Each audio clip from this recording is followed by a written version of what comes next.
বৃদ্ধাশ্রম থেকে শাশুড়ি মাকে চিঠি। এক পুত্রবধূর। পূজনীয় মা, এই মা কথাটি আমি কোনোদিনও আপনাকে মন থেকে বলিনি।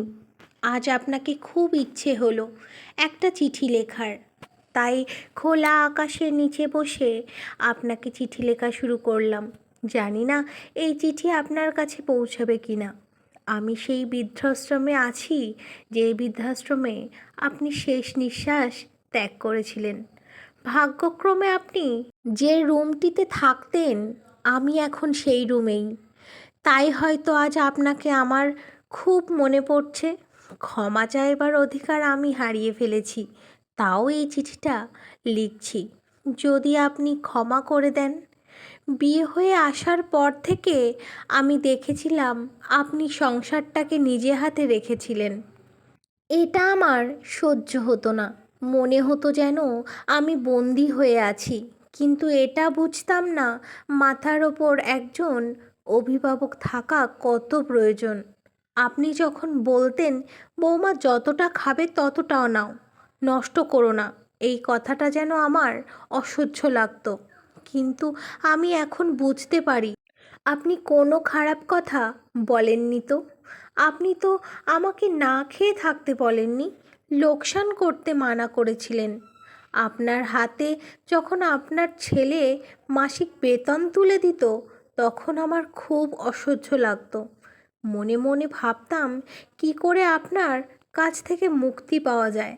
আপনার কাছ থেকে মুক্তি পাওয়ার জন্য আপনার ছেলের কাছে আমি বায়না করি আমি তার সাথেই যাব, তার কর্মস্থলে। আপনার ছেলে প্রথমে অনুমতি না দিলেও কান্নাকাটি করে মানিয়ে নেই। বেশ ভালোই ছিলাম দুজনে। কিন্তু যখন আমি অন্তঃসত্ত্বা হই, ডাক্তার আমাকে বেড রেস্ট নিতে বলে, তখন আপনার ছেলে আপনাকে নিয়ে আসে আমাদের সেই ভাড়া বাড়িতে। আপনি বাড়ির সব কাজ করতেন, আমাকে সেবা করতেন, তাও যেন আপনাকে আমার অসহ্য লাগতো। আমারও একটি পুত্র সন্তান হয়। আমার সন্তান আস্তে আস্তে বড় হতে থাকে, সব সময় ঠাম্মা ঠাম্মা করতে থাকে। আমার এই ঠাম্মা শব্দটা শুনে অসহ্য লাগতো। আমার ছেলেকে আমি ইংলিশ মিডিয়াম স্কুলে ভর্তি করি, কিন্তু আপনি বাংলা মিডিয়ামের যত কবিতা গল্প শোনাতে থাকেন।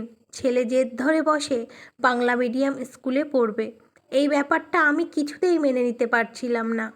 আমাদের ভাড়া বাড়িতে দুটি রুম ছিল, একটাতে আমি আর আপনার ছেলে থাকতাম, আর অপরটিতে আমার ছেলে আর আপনি। ছেলে বড় হচ্ছে, তাই আর একটা রুমের প্রয়োজন ছিল। আমি আর আপনার ছেলে যুক্তি করেছিলাম দেশের বাড়ি জমি বিক্রি করে এখানে নিজেদের বাড়ি একটা তৈরি করব। আপনি কিছুতেই সই করছিলেন না, এটা বলে ওটা আপনার শ্বশুরের ভিটা, ওখানে আপনার অনেক স্মৃতি জড়িয়ে আছে। শেষ পর্যন্ত আপনি সই করলেন। আপনার সাথে আমার কোনো মতেই বনিবনা হতো না, তাই স্থির করি আপনাকে বৃদ্ধাশ্রমে পাঠানোর। তখন আমার ছেলে হোস্টেলে পড়তো, তাই আপনার ব্যাপারে কিছুই জানতে পারিনি। আপনাকে বৃদ্ধাশ্রমে পাঠিয়ে বেশ কয়েকটা বছর ভালোই ছিলাম। একদিন ফোনে খবর পেলাম আপনি আর নেই। আমি মনে মনে বললাম, যাক বাঁচা গেছে। এরপরে ছেলে বড় হলো, বিয়ে দিলাম। প্রথম প্রথম ভেবেছিলাম আমি তো আর আপনার মতো গেঁয়ো ভূত নই, তাই আমার সাথে আমার বৌমার বেশ ভালোই মিল হবে। কিন্তু তা আর হয়নি। যে ইতিহাসের পুনরাবৃত্তি হয়েছিল, যে বিষয়ে আপনার সাথে আমার তর্ক হতো, ঠিক সেই বিষয়গুলোই আমার বৌমার সাথে আমার তর্ক হতো। হঠাৎই আপনার ছেলের স্ট্রোক করলো, সে আমাকে ছেড়ে চলে যায় চিরতরে। আপনার ছেলের বানানো বাড়ি তাদের পছন্দ হচ্ছিল না। আমার বৌমা থাকতে চায় না, ফ্ল্যাটে থাকতে চায়, তাই বাড়ি ভেঙে ফ্ল্যাট বানানোর পরিকল্পনা করে। আমাকে আমার ছেলে বৌমাও বোঝায় যে ফ্ল্যাট বানালে তারা দুটো ফ্ল্যাট নেবে, বাদ বাকি ভাড়া দেবে, তাতে অনেক টাকা আসবে। আপনার মতোই কিছুতেই সই চাইছিলাম না। ছেলে কান্নাকাটি করে শেষ পর্যন্ত সই নিয়েছিল। বাড়ি ভেঙে তৈরি হলো বিশাল বড় ফ্ল্যাট।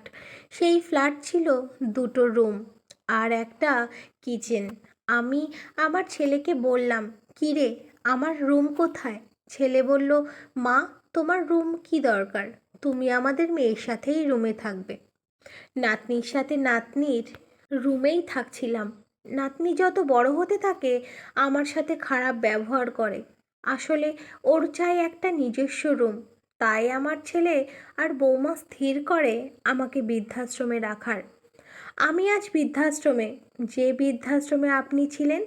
ভাগ্যের কি নির্মম পরিহাস! আমি কোনো দিনই ভাবিনি আমার সাথে এই রকম ঘটনা ঘটবে। রক্তের গরম, টাকার গরম আর যৌবনের গরমে আমরা সব কিছুই ভুলে যাই। ভুলে যাই পৃথিবীর কোনো কিছুই স্থির নয়। যদি এটা আমি আগে বুঝতাম তাহলে হয়তো এই দিনটা আমাকে দেখতে হতো না। আমি আকাশের দিকে মিটমিট করে জ্বলে ওঠা তারাদের দিকে তাকিয়ে চিৎকার করে বলছি, মা, পারলে আমায় ক্ষমা করে দিন।